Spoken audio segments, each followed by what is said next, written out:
La France est un des leaders mondiaux des événements, salons, foires, congrès, rencontres d'entreprises et d'institutions, qui se déroulent à travers tout notre pays et qui concourent à sa notoriété et à sa prospérité.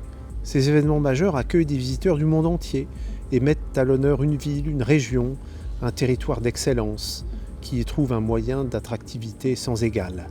Ils participent à la richesse de notre pays et à sa réputation dans les secteurs d'activité les plus variés.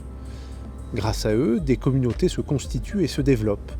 On y observe en temps réel la transformation de la société, l'évolution des technologies, la mutation des modes de vie et des cultures.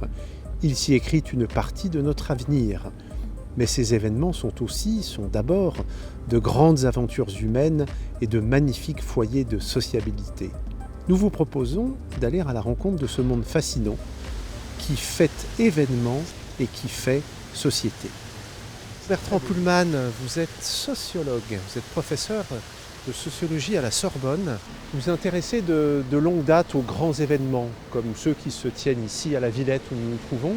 Vous avez écrit en 2019 un ouvrage de référence sur les salons, rencontres et surprises.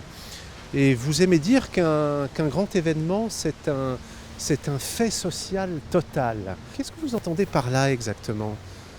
Cette expression a été forgée par quelqu'un qui s'appelait Marcel Mauss, qui était un des grands fondateurs de la sociologie française, pour désigner des faits qui reposent sur une concentration très importante de personnes et d'institutions entrant en interaction et qui se jouent simultanément sur tous les principaux registres de la vie sociale, qui ont des dimensions économiques, politiques, technologiques, esthétiques, etc.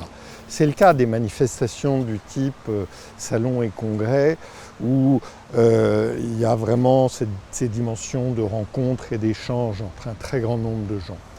Plus fondamentalement encore, ce sont des événements qui mettent en lumière l'armature de la vie sociale, dans le sens où l'échange et la réciprocité sont les conditions premières de la paix d'une sociabilité heureuse et prospère.